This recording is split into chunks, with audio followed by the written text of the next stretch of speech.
Call कर लो call.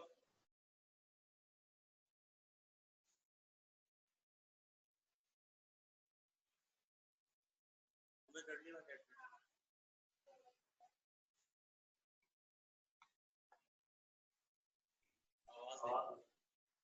आवाज आ रही है? आवाज आ रही है? मेरी आवाज आ रही है? हाँ, अब ये उसको दे दो। आवाज आ रही है ना? जी जी आ रही है। उसको दे दो, फातिमा को या उस्मा को बैठाओ इसमें। सही, ठीक है।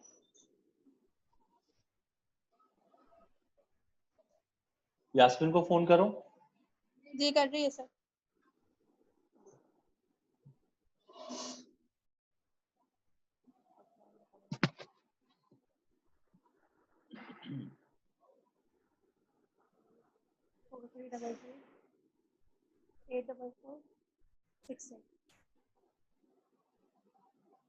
ये सर क्लास ले रहे हैं, बैठ के।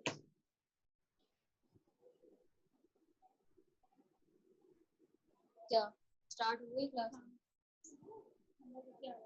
यार ये कहाँ बॉयज की क्लास में घुस गई लड़की।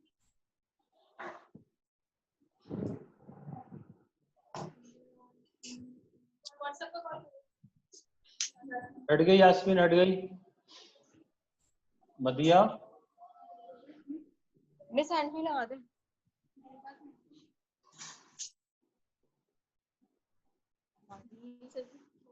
सर आपकी आवाज नहीं आ रही।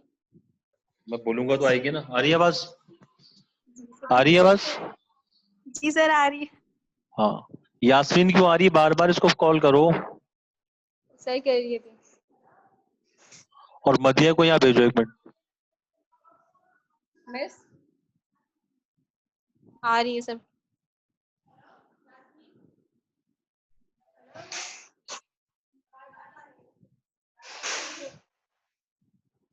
रिकॉर्डिंग कहाँ से होगी इसमें? रिकॉर्डिंग का है? जूम तो खुला हुआ है। ये जो प्ले हो रहा है बटन रेड हो रही है रिकॉर्डिंग? हाँ ये बाहर चल रही है, खोल के देखो उसको। यहाँ तो आके चीजें पूछ लेता है यार। देखो हो रहा है पक्का ना? यास्मीन हटी है। हेलो, इसको ज्वाइन करवा लिया। नहीं करवाना है ना सर। इसको मना करो ना। ये कहाँ से होगी अब?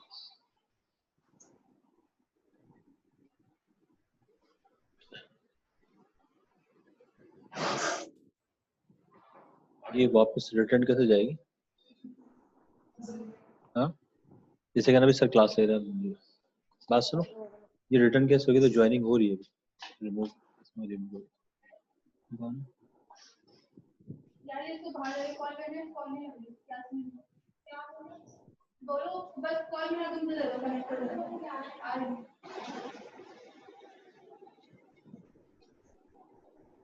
हाँ ये रिमूव कर देता हूँ। अब शुरू करते हैं। रिकॉर्डिंग हो रही, देखो पक्का ना? हाँ ये डॉट आ जा रहा है, देख लो बेटा। ये आप जूम खोला है आपने? जूम खोले ना तो आपने स्लाइड्स खोलेंगे।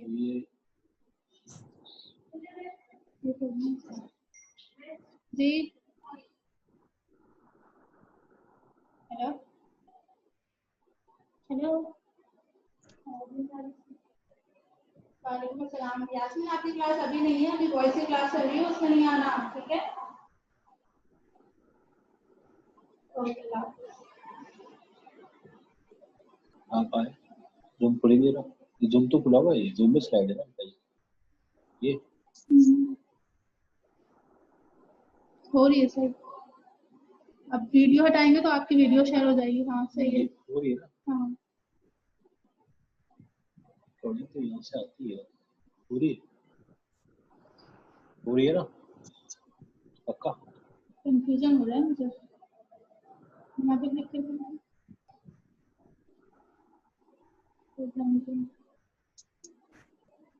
ऐसे जा सकता नहीं ना, मुझे मैं बताऊँ। अब करूँगा, मैं शुरू करता हूँ। ये हो रही है ना? शुरू तो करें फिर देखते हैं। चल मुझे साउंड का बता देना, ना आए तो मैं बाहर पूछूंगा। मोबाइल से कर लूँ मैं रिकॉर्डिंग। हाँ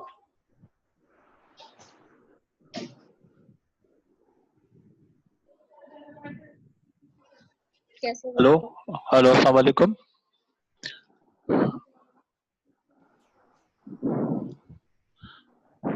हेलो हसन जी सर। ताहा, आवाज आ रही है? हसन ताहा, आवाज आ रही बेटा आप लोगों को? सर आ रही है ना आवाज? रिप्लाई आ गया इनका। चलो ठीक है, ओके। अच्छा वे शुरू करते हैं, बिस्मिल्लाहिर्रहमानिर्रहीम।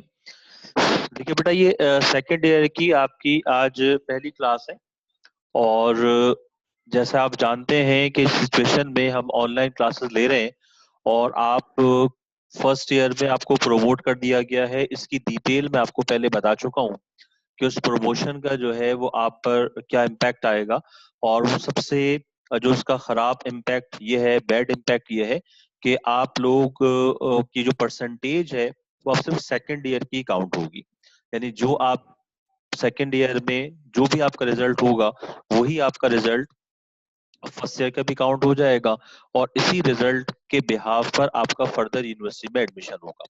अब एक्चुअली क्योंकि सेकेंड ईयर के मुतालिक मैं आपको पहले भी इंफॉर्म कर चुका हूं कि सेकेंड ईयर एक बहुत ही मुश्किल क्लास है, और इसमें तमाम subject, chemistry, physics, maths, bio, तमाम सब्जेक्ट जो है इवन इसके अंदर ये काफी प्रॉब्लम क्रिएट करते हैं। स्पेशली हम जब केमिस्ट्री की बात करते हैं तो केमिस्ट्री जो है वो बहुत ज्यादा इसके अंदर मसला होता है केमिस्ट्री में, बिकॉज केमिस्ट्री के अंदर आप अगर देखें तो केमिस्ट्री में फर्स्ट ईयर के अंदर जो है, फर्स्ट ईयर के अंदर जो है वो हमने 8 चैप्टर्स पढ़े थे।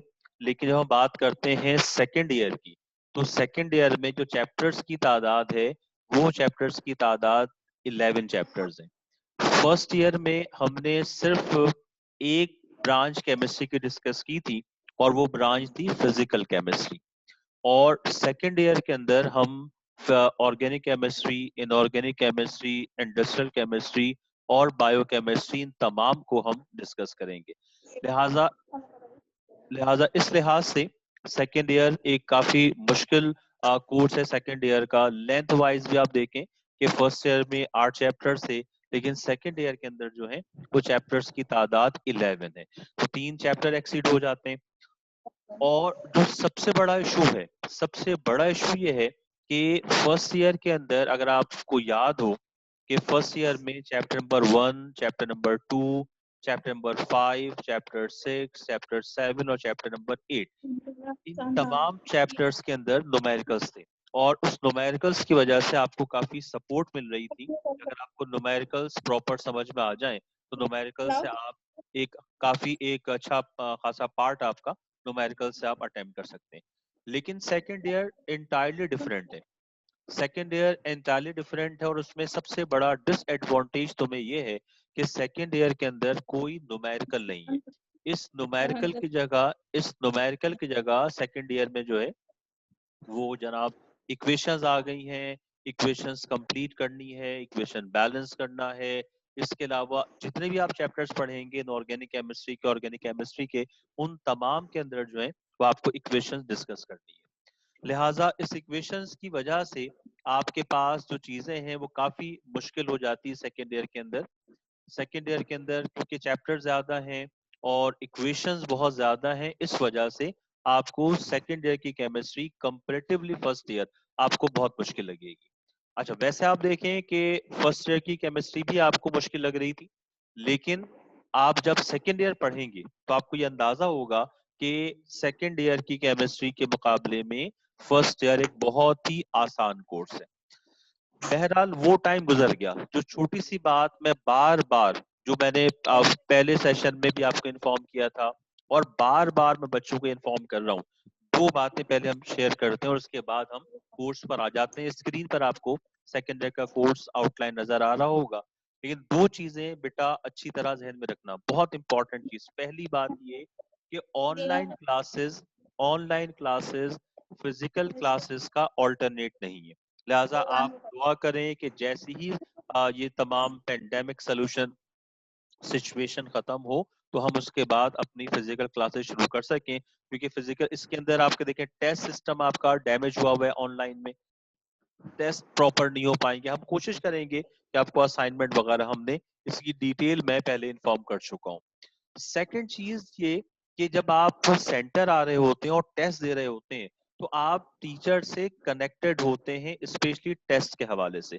और आप जो कुछ पढ़ रहे हैं वो फिजिकल टेस्ट पर आपको उसका अंदाजा होता है कि वो टेस्ट जो है उसमें आपकी प्रोग्रेस क्या है, फिर आपकी काउंसलिंग चल रही होती है। तो ऑनलाइन के अंदर ये चीजें थोड़ा सा ले करेंगे। तो एक तो ये ऑल्टरनेट नहीं है, मजबूरन हम ऑनलाइन क्लासेस ले रहे हैं, पूरी कराची का सिलसिला है और इसमें थोड़ी बहुत प्रॉब्लम्स भी आएंगी, लेकिन इंशाल्लाह ताला वो आपको हम कवर कर देंगे। और हमने ये सेटअप रखा हुआ है कि अगर आप में से कोई बच्चा किसी की क्लास मिस हो जाती है या उसको कोई प्रॉब्लम है तो वो सेंटर आकर कंसर्न टीचर से डिस्कस कर सकते हैं। ठीक है बेटा, एक तो ये बड़ी इंपॉर्टेंट बात, बहुत इंपॉर्टेंट चीज, इसको ध्यान में रखिएगा। सेकंड थिंग कि ऑनलाइन क्लासेस में बच्चों के लिए जो बच्चों की पढ़ाई का क्राइटेरिया है वो डिफरेंट हो जाता है। जैसे आप फर्स्ट टाइम ऑनलाइन क्लासेस ले रहे हैं, अब आपका क्राइटेरिया डिफरेंट क्या होगा कि जनाब आप जो कुछ पढ़ रहे हैं उसे पूरी ईमानदारी के साथ और अपने लिए आप घर पे उसको याद करें। इसके लिए तुम्हें नोट्स की जरूरत पड़ेगी। अगर नोट्स हैं तो बहुत अच्छी बात है, नोट्स नहीं है तो पहली फुर्सत में सेंटर से आपने नोट्स कलेक्ट करना है, ताकि आप जो टॉपिक आपको पढ़ाया जाए वो आप साथ साथ उसे आप याद करते रहें, ताकि आपका जब टेस्ट हम शुरू करें तो जितने भी टॉपिक्स हो चुके हैं वो टॉपिक्स आपको याद हो। ये आपकी अपनी जिम्मेदारी है और ये आप अपने लिए कर रहे हैं। ये आप मेरे लिए या सेंटर के लिए या पेरेंट्स के लिए नहीं कर रहे, क्योंकि इस बात को जहन में रखना कि जो कुछ सेकंड ईयर में पढ़ोगे, जो कुछ सेकंड ईयर का रिजल्ट आएगा, ऑल दो का सेकंड ईयर बड़ी टिपिकल टाइप की क्लास है, लेकिन जो भी रिजल्ट आएगा वही रिजल्ट तुम्हारा एनुअल रिजल्ट एज्यूम किया जाएगा। फर्स्ट ईयर के पेपर से एडवांटेज ये होता है कि आपको फर्स्ट ईयर के रिजल्ट का पता होता है। कुछ बच्चों का रिजल्ट खराब आता है तो वो उसी लिहाज से अपनी स्ट्रेंथ बढ़ाते हैं कि अब मेरी अगर 50% आई है तो सेकंड ईयर में 80 आ जाए, उस 80 के लिए कितनी मेहनत करनी है। तो आपको भी इस चीज का आइडिया नहीं है, लेकिन बहरहाल आप पढ़ाई को उसी लेवल पर लेकर जाएं ताकि प्रॉपर तरीके से आप पढ़ सकें। ठीक है बेटा, तो ये कुछ इंट्रोडक्टरी बातें जो बड़ी इंपॉर्टेंट और ऑलमोस्ट आपको भी चीजें याद दिलाते रहेंगे। नेट के इश्यूज हो सकते हैं, जैसे आई थिंक सो कल फुरकान ने क्लास नहीं ली, लाइट का उनके घर में इशू था। तो अगर इस तरह के कोई इश्यूज हैं तो आप परेशान ना होइएगा, आप सेंटर का कांटेक्ट कीजिएगा, हम उन क्लासेस को एडजस्ट करेंगे। लेकिन आप ईमानदारी से अपनी क्लासेस लें एज वेल एज आप इन चीजों को याद करते रहें। अब हम आते हैं आपके कोर्स पर। देखिए सेकेंड ईयर का जो कोर्स है आपको सामने स्क्रीन पर नजर आ रहा है कि सेकेंड ईयर के कोर्स में दो पार्ट्स हैं। अभी मैंने शुरू में बात कही थी कि यहाँ पर आपको फिजिकल केमिस्ट्री की आपने पढ़ी फर्स्ट ईयर में, सेकेंड ईयर के अंदर जो है वो इनऑर्गेनिक केमिस्ट्री है, ऑर्गेनिक केमिस्ट्री है, बायोकेमिस्ट्री है और इंडस्ट्रियल केमिस्ट्री जो है वो सेकेंड ईयर में है। लेकिन इन चार ब्रांचेस को आपके कोर्स में दो हिस्सों में डिवाइड कर दिया गया।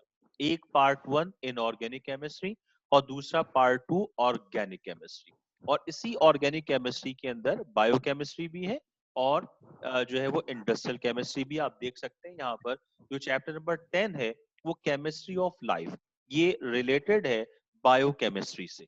और चैप्टर 11 आप देख रहे हैं ये है केमिकल इंडस्ट्रीज इन पाकिस्तान, ये रिलेटेड है इंडस्ट्रियल केमिस्ट्री से। ऑल्दो ये दोनों ब्रांचेस बहुत वास्ट हैं, लेकिन आपके इस 10th और 11th चैप्टर्स में इनका सिर्फ इंट्रोडक्शन कराया गया है। लिहाजा इन ऑर्गेनिक केमिस्ट्री में 5 चैप्टर्स हैं, आपको स्क्रीन पर नजर आ रहे हैं। पीरियोडिक क्लासिफिकेशन है, हाइड्रोजन है, एस ब्लॉक एलिमेंट है, पी ब्लॉक एलिमेंट है और डी ब्लॉक एलिमेंट है। इसके बाद हम आते हैं पार्ट टू ऑर्गेनिक केमिस्ट्री। इसमें इंट्रोडक्शन टू ऑर्गेनिक केमिस्ट्री आप फर्स्ट टाइम पढ़ेंगे कि ऑर्गेनिक केमिस्ट्री क्या होती है, और बहुत डिटेल के साथ। ऑल्दो कि आपने चैप्टर 9 क्लास 9th में कुछ चीजें इसके मुतालिक पढ़ी होंगी, लेकिन बहरहाल वो ऐसी क्लास होती है कि वहाँ पे टीचर जो है वो इसको प्रॉपर एक्सप्लेन नहीं कर सकता, बिकॉज ये बहुत ज्यादा वास्ट है। लिहाजा आपको 9th के स्टूडेंट्स की तरह थोड़ा सा इंट्रोड्यूस करवा दिया जाता है। चैप्टर 7 केमिस्ट्री ऑफ हाइड्रोकार्बन, इसमें हम हाइड्रोकार्बन से रिलेटेड डिस्कस करेंगे। चैप्टर 8 नाम आपके लिए बिल्कुल नया, alkyl halide. Chapter 9 carbon compounds with oxygen containing functional group. Chapter 10 chemistry of life. 11 chemical industries. अब आप देखो कि आपको डिफरेंस जरा आप देखिएगा, जो चीजें यहाँ पर मैं आपको बता रहा हूँ बेटा, जो नाम मैंने यहाँ पर लिए हैं, इसमें बहुत सारे ऐसे नाम हैं जो चैप्टर्स के आप फर्स्ट टाइम सुन रहे हैं। जब तुम्हें चैप्टर का नाम फर्स्ट टाइम बताया जा रहा है, तुम्हारे नजरों में से फर्स्ट टाइम चैप्टर का नाम गुजर रहा है, तो इसके माने ये होंगे, तो इसके माने ये होंगे कि जनाब ये चैप्टर के अंदर जितनी चीजें हैं उसका आपको यकीनन आइडिया नहीं होगा। लिहाजा मैं बार बार कह रहा हूँ कि आप इन चीजों को बहुत प्रॉपर समझिएगा, पढ़िएगा। क्लासेस जो आपकी हो रही हैं उस क्लासेस को प्रॉपर टाइम पर देने की कोशिश करें।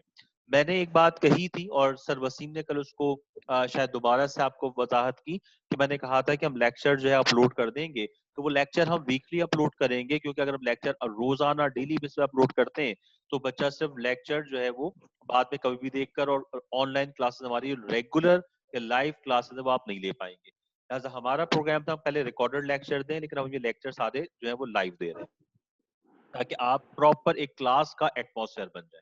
अब घर में भी आप ऐसा एक माहौल जनरेट करें ताकि आप लगे कि आप प्रॉपर क्लास में बैठे हुए। मैं इसीलिए हमने हर बच्चे से हम बारी बारी डिस्कस करते रहेंगे। तो ये आपका हो गया बेटा कोर्स, जिसमें दो पार्ट्स हैं। पार्ट 1 इनऑर्गेनिक केमिस्ट्री से रिलेटेड है, पार्ट 2 को हमने ऑर्गेनिक केमिस्ट्री कहा हुआ है, लेकिन एक्चुअली जो है इस पार्ट 2 में ऑर्गेनिक केमिस्ट्री के साथ साथ इसके अंदर फिजिकल, इसके अंदर सॉरी बायो और इंडस्ट्रियल केमिस्ट्री दोनों शामिल है।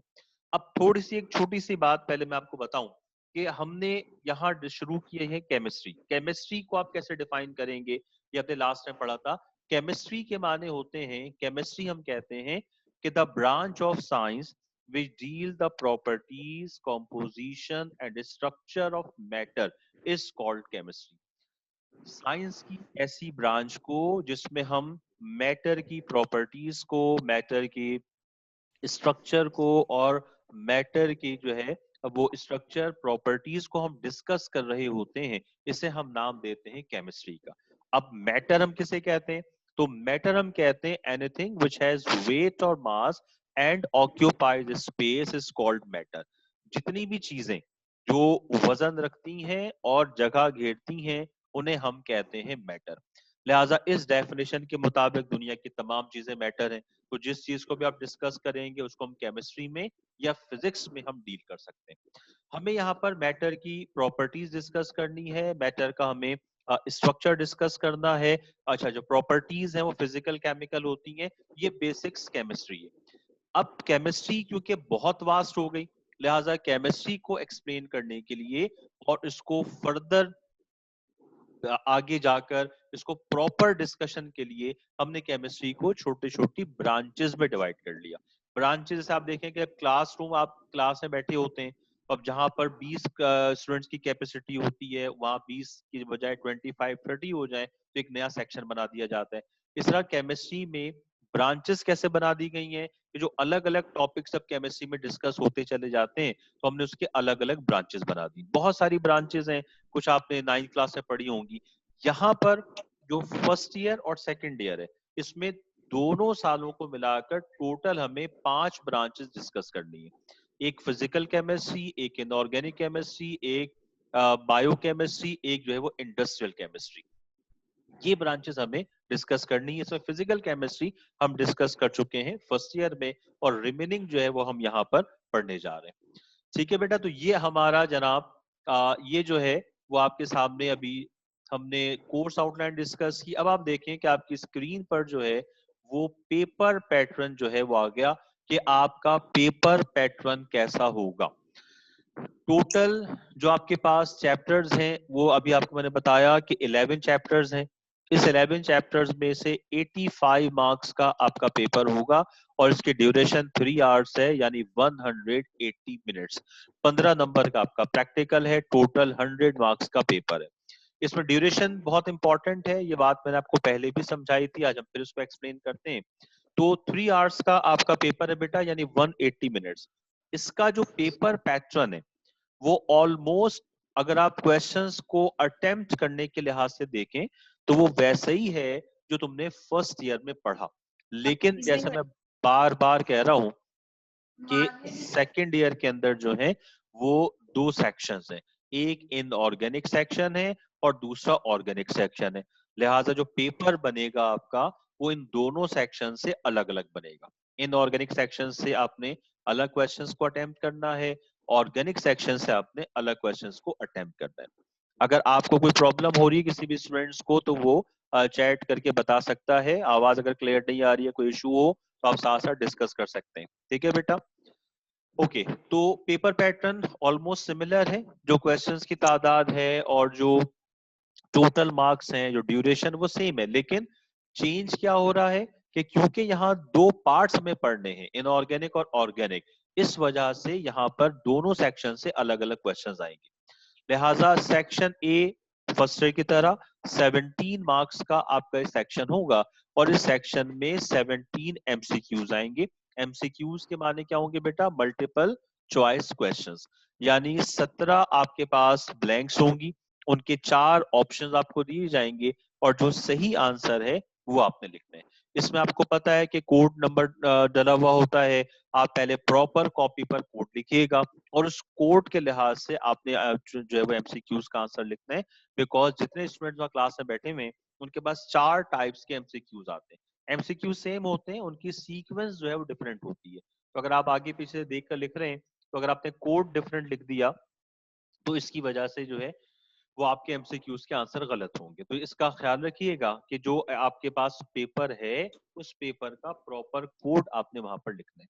ओके बेटा? तो सेक्शन ए आपका 17 मार्क्स का है, 17 एमसीक्यूज आएंगे। इसके बाद हम आते हैं सेक्शन बी।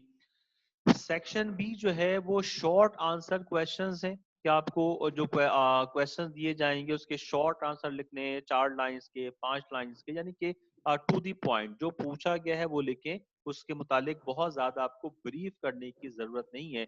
ऐसा ना हो कि आपको जो है वो एक 4 नंबर के पार्ट में आपने 4 पेजेस जो लिख दिए। टोटल ये सेक्शन 40 मार्क्स का है, लेकिन यहाँ चेंज क्या होगा, यहाँ चेंज क्या होगा कि इस सेक्शन में तुम्हें टोटल अटेम्प्ट करने हैं 10 पार्ट्स। इस सेक्शन के अंदर टोटल अटेम्प्ट करने आपको 10 पार्ट्स, लेकिन वो 10 पार्ट्स क्या होंगे, ये फर्स्ट ईयर की तरह नहीं होंगे। इसमें दो, इस सेक्शन के अंदर 2 सेक्शंस बने, एक सेक्शन हो गया इनऑर्गेनिक केमिस्ट्री का और एक सेक्शन हो जाएगा ऑर्गेनिक केमिस्ट्री का। इन ऑर्गेनिक केमिस्ट्री में टोटल आपके पास 8 क्वेश्चंस पूछे जाएंगे, 8 पार्ट्स आप कह लें या 8 क्वेश्चंस आप कह लें। इस 8 पार्ट में से आपने अटेम्प्ट करने हैं 5 पार्ट्स और इस तरह हर पार्ट 4 मार्क्स का। लिहाजा जो इन ऑर्गेनिक सेक्शन तुम्हारा है, यानी चैप्टर नंबर 1 से लेकर चैप्टर नंबर 5 तक, ये समझ लीजिए कि आपका 20 मार्क्स का होगा। जो सेक्शन बी के 40 मार्क्स हैं, इस 40 मार्क्स में से 20 मार्क्स इनऑर्गेनिक केमिस्ट्री के। इसके बाद आ जाए ऑर्गेनिक केमिस्ट्री। इसी सेक्शन में ऑर्गेनिक केमिस्ट्री के शॉर्ट क्वेश्चंस आएंगे, इसमें भी 8 पार्ट्स तुम्हें दिए जाएंगे और तुम्हें 5 पार्ट्स अटेम्प्ट करने। लिहाजा इनऑर्गेनिक सेक्शन यानी चैप्टर नंबर 1 से लेकर 5 तक तुम्हें 5 पार्ट्स अटेम्प्ट करने हैं। सिमिलरली चैप्टर नंबर 6 से लेकर 11 तक जो है वो अपने 5 पार्ट्स अटेम्प्ट करने। ठीक है बेटा? इस तरह 20 नंबर का इनऑर्गेनिक सेक्शन होगा और 20 मार्क्स का ही आपका ऑर्गेनिक सेक्शन होगा। इसके बाद हम आते हैं तीसरा पार्ट सेक्शन सी, जिसमें डिटेल्ड आंसर क्वेश्चंस होंगे। ये आपका 28 मार्क्स का है, ये 85 मार्क्स की डिस्ट्रीब्यूशन चल रही है। जिस तरह सेक्शन बी के अंदर 2 सेक्शंस किए गए, इनऑर्गेनिक एंड ऑर्गेनिक, इसी तरह सेक्शन सी के अंदर भी 2 सेक्शंस हैं, एक इनऑर्गेनिक सेक्शन है बेटा और एक ऑर्गेनिक। इन ऑर्गेनिक सेक्शन के अंदर 2 क्वेश्चंस आएंगे, 2 क्वेश्चंस। तो हम क्वेश्चंस कहते हैं तो क्वेश्चंस के माने ये होंगे कि इसमें 2 या 3 पार्ट्स मिलाकर एक सवाल बनेगा। तो नॉर्मली 2 पार्ट्स होते हैं, लेकिन सम टाइम्स अगर आपको थोड़ा सा डिस्टर्ब करना होता है पेपर के पॉइंट ऑफ व्यू से, तो इसमें 3 पार्ट्स भी आ सकते हैं। एक क्वेश्चन आपका 14 मार्क्स का होगा, यानी कि अगर 2 पार्ट्स हैं, वो दोनों पार्ट्स 14 मिलाकर 14 मार्क्स होंगे। 3 पार्ट्स हैं, तो तीनों के मार्क्स को सम करेंगे तो 14 मार्क्स आएंगे। इसी तरह ऑर्गेनिक सेक्शन बनेगा। ऑर्गेनिक सेक्शन के अंदर जो 2 क्वेश्चंस होंगे, इसी जिस तरह 3 पार्ट्स है 2 पार्ट्स के साथ, और इसमें से भी आपने एक क्वेश्चन अटेम्प्ट करना है। तो इस तरीके से सेक्शन सी में एक क्वेश्चन 14 मार्क्स का है। हर सवाल 2 सवालात आएंगे इनऑर्गेनिक में, 2 ही क्वेश्चंस आएंगे ऑर्गेनिक में, एक एक अटेम्प्ट करोगे, और इस तरह आपके पास सेक्शन सी से 2 आपने अटेम्प्ट करने। यहाँ ये बात ध्यान में रखिएगा कि सेक्शन बी के अंदर जो सेक्शंस बने हैं या सेक्शन सी के अंदर जो सेक्शंस बने हैं, तुम्हें उन्हीं डायरेक्शन के लिहाज से क्वेश्चन को अटेम्प्ट करना है।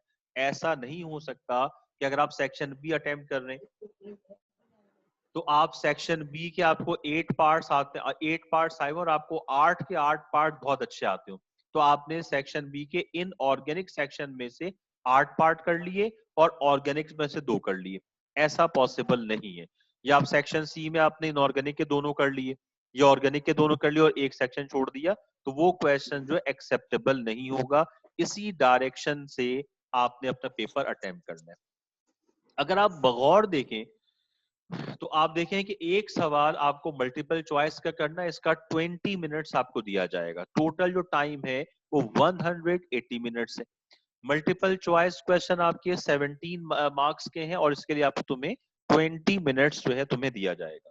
इसके बाद अगर तुम देखो बेटा, तो अब देखिएगा कि सेक्शन बी में तुम्हें टोटल 10 पार्ट्स अटेम्प्ट करने हैं।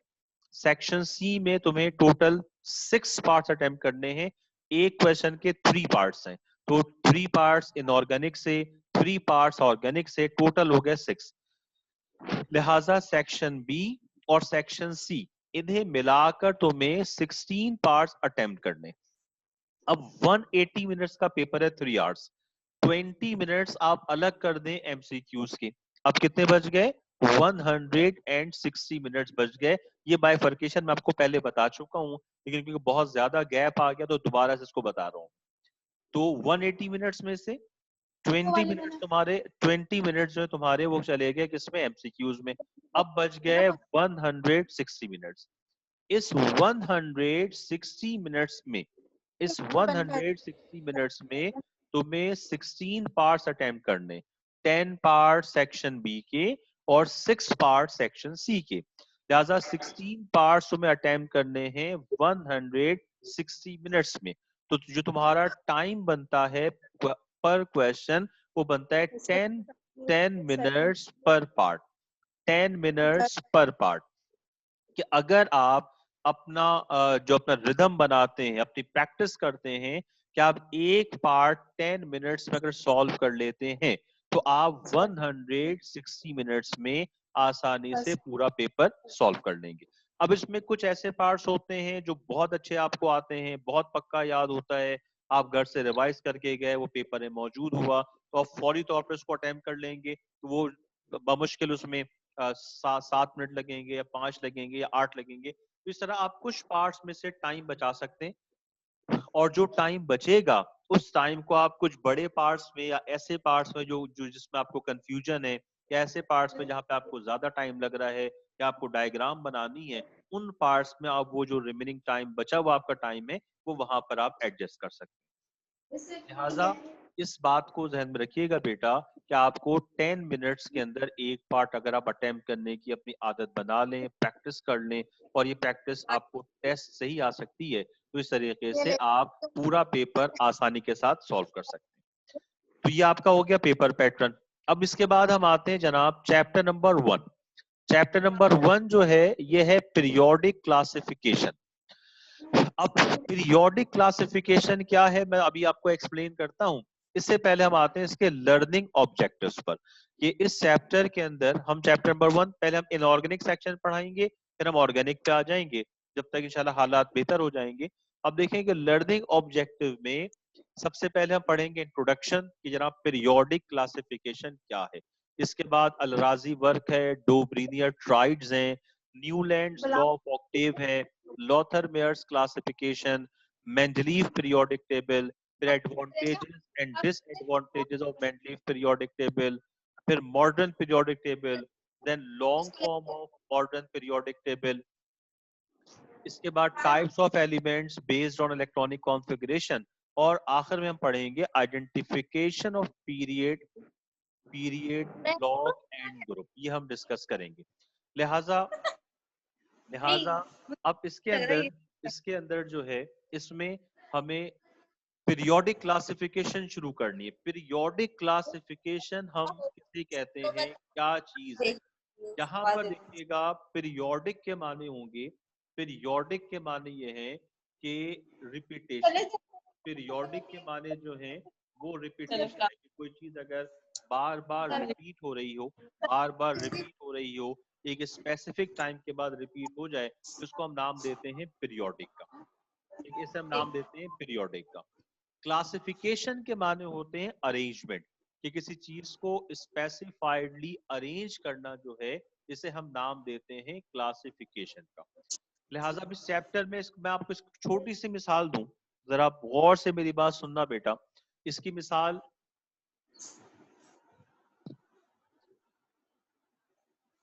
मिसाल आप ये सपोज करें कि अगर आप यकीनन किसी न किसी मेडिकल स्टोर में गए होंगे। आप जब किसी मेडिकल स्टोर में जाते हैं, तो मेडिकल स्टोर में आप देखें कि किसी अगर बड़े मेडिकल स्टोर में आप चले गए, आप जब आप उस बड़े मेडिकल स्टोर में जाते हैं, तो वहां पर देखें बहुत रश होता है, बहुत सारे लोग हैं, हर शख्स अलग अलग प्रिस्क्रिप्शन अलग अलग डॉक्टर के पास से आता है। लेकिन जब वो मेडिकल स्टोर वाले को वो प्रिस्क्रिप्शन देगा, वो फौरन वो मेडिसिन लेकर उसको बाहर निकाल के ले आते हैं। अब उसको कैसे पता कि ये जो आपके पास मेडिसिन है अलग अलग डॉक्टर के पास से आ रही है, अलग अलग दवाओं के नाम है, तो वो कहाँ से मिलेंगी, कैसे मिलेंगी? तो एक्चुअली जो मेडिकल स्टोर वाला है वो उन मेडिसिन को अरेंज करता है। ये बहुत इंपॉर्टेंट एग्जाम्पल है बेटा, गौर से सुनिएगा। मेडिकल स्टोर वाला इन मेडिसिन को अरेंज करता है। कैसे अरेंज करता है? वो उन्हें अरेंज करता है अल्फाबेटिकली, कि मेडिसिन को अल्फाबेट के लिहाज से लिखा हुआ होगा, ABCDEF, इस लिहाज से मेडिसिन को उसने लिखा हुआ है। लिहाजा अब अगर उसको चाहिए जेंटेक फर्स्ट का एक मेडिसिन है, तो वो जेड वाले कॉलम में चला जाएगा। उसने पर्चे पे देखा लिखा हुआ है पैनाडोल, तो वो जनाब पी वाले कॉलम में चला जाएगा। उसको चाहिए ब्रूफीन, तो बी वाले कॉलम में जाके वो मेडिसिन निकाल लेगा। इसके बाद सेकंड एग्जाम्पल, कि आप जो है वो कभी ना कभी लाइब्रेरी गए होंगे, तो लाइब्रेरी के अंदर देखें कि हजारों की तादाद में बुक्स होती हैं। अगर आप लाइब्रेरियन से कहें कि ये बुक चाहिए, तो वो बुक फौरन आपको प्रोवाइड कर देता है, लिहाजा अब वो बुक कैसे आ गई कि उसने बुक्स को अरेंज किया हुआ है। तो क्या आप ये सोच सकते हैं, कि बुक्स को हम अरेंज कर लें अल्फाबेटिकली? क्या ये पॉसिबल है कि हम बुक्स को अल्फाबेटिकली अरेंज कर लें? ये पॉसिबल नहीं है। क्यों नहीं है? क्योंकि अगर आप बुक्स को अरेंज करते हैं, तो आप केमिस्ट्री की बुक आपको लेनी है, तो सी से केमिस्ट्री है, सी से सिविक्स है, ठीक है, सी से कंप्यूटर है, तो वो तमाम चीजें जो हैं वो वहां पर एक ही अल्फाबेट से 3-4 सब्जेक्ट आ जाते हैं। लिहाजा लाइब्रेरी के अंदर जो बुक्स हैं उन्हें अरेंज किया जाता है लाइब्रेरी की बुक को हम अरेंज करते हैं सब्जेक्ट वाइज, कि केमिस्ट्री की एक तरफ आ जाएंगी, इसके बाद जनाब फिजिक्स की एक तरफ आ जाएंगी, इस तरह जितने भी सब्जेक्ट्स हैं उन सब्जेक्ट्स के लिहाज से जो है वो बुक्स को अरेंज किया जाता है। इसी तरह जब एलिमेंट्स की डिस्कवरी हुई, तो जब एलिमेंट डिस्कवर हुए, तो लोगों के जहन में ये बात आई, साइंटिस्ट के जहन में ये बात आई कि अब जो एलिमेंट्स डिस्कवर हुए हैं, इन एलिमेंट्स को भी किसी तरीके से अरेंज किया जाए। अब वो अरेंजमेंट कैसे की जाए? यहाँ पे आप देखें स्क्रीन पर पीरियोडिक क्लासिफिकेशन ऑफ एलिमेंट्स को की डेफिनेशन आ रही है कि एलिमेंट्स को कैसे अरेंज किया जाए। लिहाजा इस बात को सबसे पहले अल राजी ने ऑब्जर्व किया, और अल राजी ने इन एलिमेंट्स को अरेंज किया in form of metals and non metals. Elements को मेटल्स की फॉर्म में और नॉन मेटल्स की फॉर्म में अरेंज किया गया। लेकिन वो तमाम चीजें जो हैं वो प्रॉपर नहीं हो पाई थी वो, लेकिन जो अल-राजी ने क्लासिफाइड किया था मेटल्स और नॉन मेटल्स को, वो जो उसने बाइफर्केशन की है वो आज भी मेटल्स नॉन मेटल्स की बाइफर्केशन ऐसी है। लेकिन बहरहाल बहुत सारे एलिमेंट जब डिस्कवर्ड हो गए तो हम उनको सिर्फ मेटल्स में या नॉन मेटल्स में जो है प्रिस्क्राइब नहीं कर सकते। लिहाजा अब ये बात सोची गई कि हम एलिमेंट्स को कैसे अरेंज करें।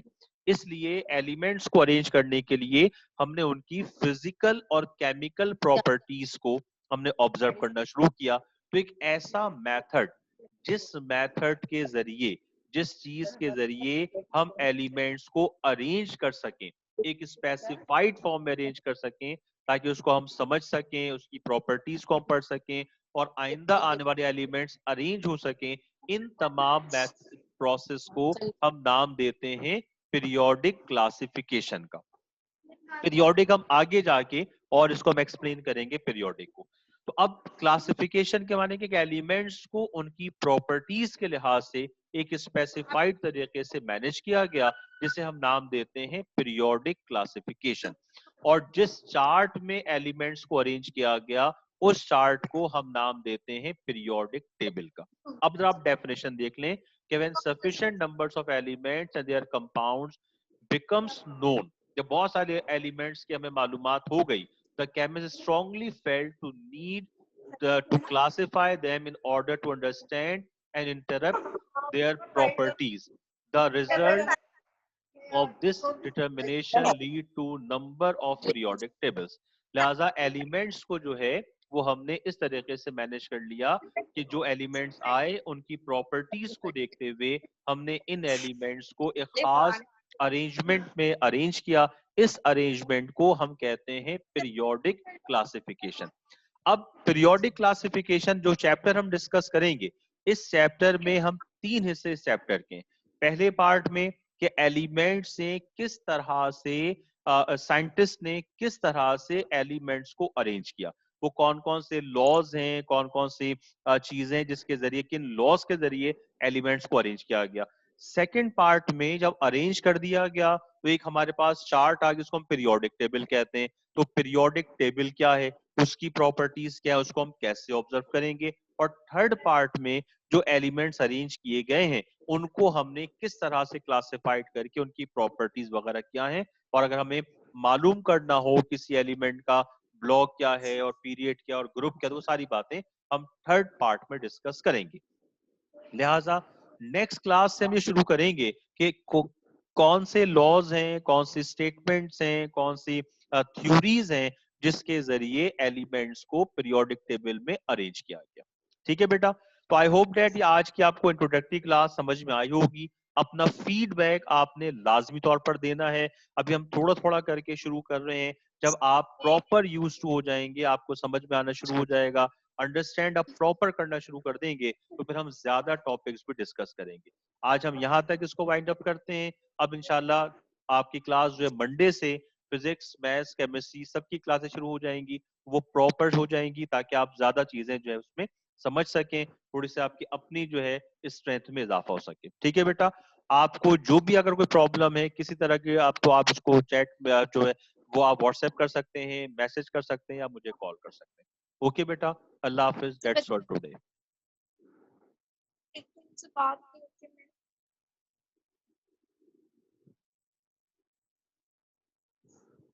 यस एंड हो गया। हाँ बोल दिया मैं। सेव हुई कि नहीं? सर के पास होगी ना सेव। रुक जा, अभी मेरे को सर ने वो क्या नाम है चला दी, पॉज किया है शायद। सर खत्म कर दो। लोग इतनी क्लास डिस्टर्ब की, मैं कॉल करके बुला रहा हूँ, बोले चले आ रहे उसके अंदर गुस्सा चल रहा है। मैंने आपकी आवाज आ टेबल रही है, कोई ध्यान, मुझे भी तो आवाज आ रही है, पूरी क्लास डिस्टर्ब हो रही है, बच्चों की तो आवाज आ रही है। मैंने वो कॉल की, समझो तो मैं क्यों कॉल कर रहा बैठा हुआ है, पूरी क्लास के सीधे सीधे कर वो सच आप लोग सर्वेक्षण करो तो पता है ऐसा आवाज आ रही है। तुम वो लोग खुद क्लास डिस्टर्ब है, कभी टेबल खींच लो, कभी कुछ कर लो, बेटा ख्याल कर लो यार। मैंने कॉल करके बुलाया, मैं बोल रहा हूँ आवाज डिस्टर्बेंस पूरी हुआ दोबारा सेव हुई यहाँ से हाँ कन्वर्ट नहीं आ रहा ना, ये तो प्रॉब्लम हो रही है।